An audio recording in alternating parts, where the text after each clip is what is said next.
Hello everyone, welcome to this premium explainer session. आज हम master करने वाले हैं motion in 2D, specifically vectors or projectile motion. Trust me guys, जितना आप इन टॉपिक्स को घंटों तक टेक्स्ट बुक्स में पढ़ते हैं ना, आज हम इस स्ट्रक्चर्ड सेशन में उसको इतनी ईजिली और विजुअली डिकोड करेंगे कि यह आपके दिमाग में हमेशा के लिए फिट हो जाएगा. So get ready, अपना पूरा फोकस यहाँ रखिए और चलिए शुरू करते हैं. सबसे पहले a massive thank you to all of you. आप लोगों ने पिछले एक्सप्लेनर को जितना प्यार और सपोर्ट दिया है ना, दैट इज एब्सोल्युटली अमेजिंग. आपके कमेंट्स पढ़कर ही नेक्स्ट टॉपिक डिसाइड होता है. You guys are seriously the best.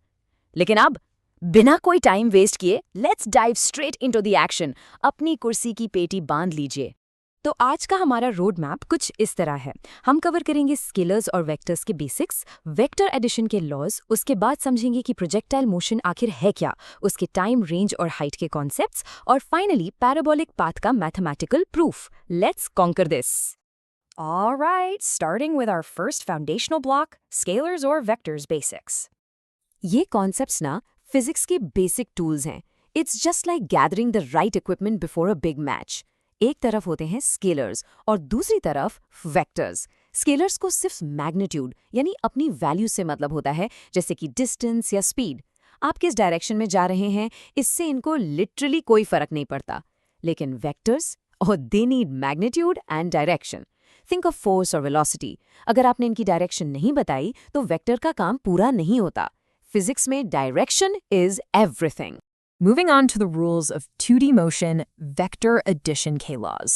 हम सब बचपन से पढ़ते आ रहे हैं कि 2 + 2 हमेशा 4 होता है, राइट? वेल, नॉर्मल मैथ यहाँ नहीं चलती. वेक्टर एडिशन में 2 + 2 इज नॉट ऑलवेज 4. यहाँ 2 ज्योमेट्रिक रूल्स आते हैं. पहला है ट्राइंगल लॉ, जो बहुत इंट्यूटिव है. बस एक वेक्टर के हेड पर दूसरे वेक्टर का टेल रखिए और ऐड कर दीजिए. और दूसरा है पैरेललोग्राम लॉ, जो तब यूज होता है जब दोनों वेक्टर्स एक ही स्टार्टिंग पॉइंट से निकल रहे हों. It's brilliantly simple once you visualize it. But what about the actual math? यहाँ आता है हमारा analytical cheat code. R is equal to the under root of p square plus q square plus 2pq cos theta. जब भी exams में 2 forces या velocities दी हो और उनके बीच का एंगल थीटा हो, just plug the values directly into this formula. ये समझ लीजिए कि न्यूमेरिकल सॉल्व करते वक्त ये इक्वेशन आपका सबसे अच्छा दोस्त बनने वाली है.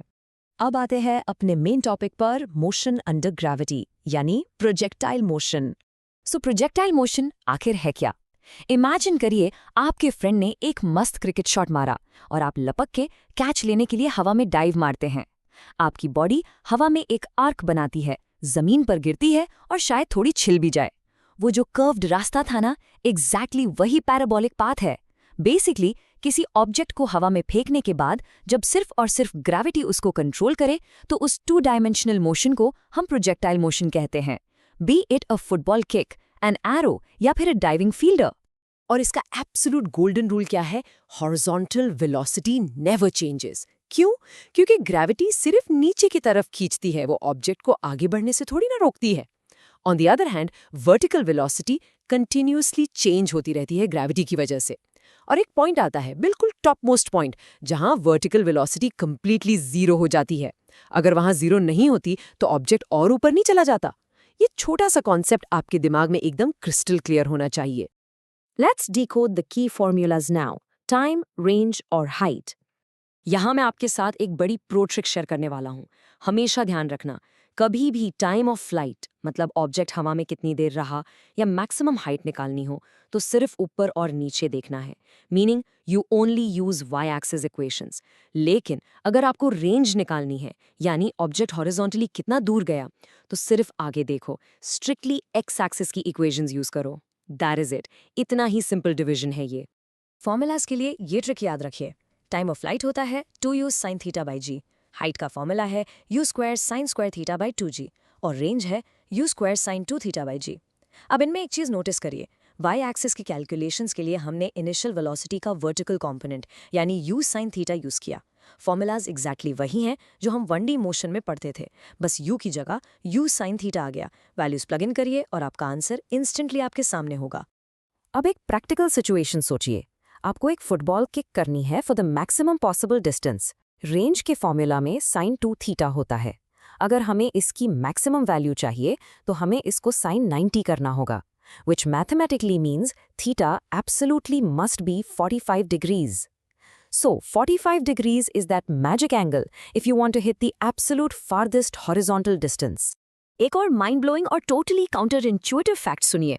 अगर आप एक बॉल को 30 डिग्री एंगल पर फेंकते हैं और फिर दूसरी सेम बॉल को 60 डिग्री एंगल पर सेम स्पीड से फेंकते हैं तो क्या होगा? दोनों एग्जैक्टली एक ही स्पॉट पर जाकर गिरेंगे।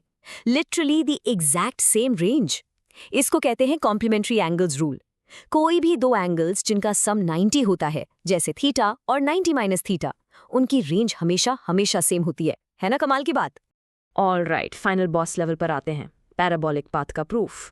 स्कूल एग्जाम्स में ये डेरिवेशन अक्सर डराती है, पर इसको हम 3 लाफबली सिंपल स्टेप्स में ब्रेक डाउन करेंगे। स्टेप 1, हॉरिजॉन्टल यूनिफॉर्म मोशन से यानी रेंज वाले फॉर्मूला से टाइम t निकाल लीजिए।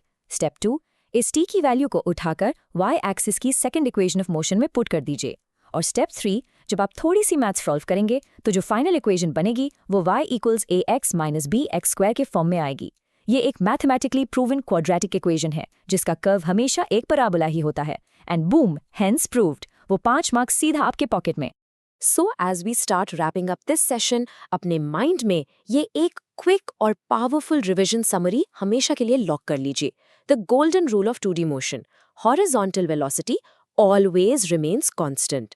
प्रोजेक्टाइल ऊपर जाए या नीचे आए, एक्स एक्सिस की स्पीड एग्जैक्टली वही रहेगी क्योंकि ग्रेविटी हॉरिजॉन्टली एक्ट ही नहीं करती। अगर आप इस एक छोटे से रूल को याद रखेंगे तो आपके आधे न्यूमेरिकल्स तो मेंटली ऐसे ही सॉल्व हो जाएंगे। और इसी के साथ हमारा आज का ये मास्टर क्लास यहाँ कंप्लीट होता है। अगर वीडियो हेल्पफुल लगी हो तो लाइक, शेयर और सब्सक्राइब जरूर करें। बट बिफोर यू गो, मेरे पास आपके लिए एक थॉट प्रोवोकिंग क्वेश्चन है। अगर हम एग्जैक्टली सेम फुटबॉल को मार्स पर किक करें जहां ग्रेविटी अर्थ से काफी कम है, तो क्या हमारा magic angle of maximum range 45 degrees ही रहेगा या फिर चेंज हो जाएगा? Let me know what you think down in the comments. Keep learning, stay focused and see you in the next one.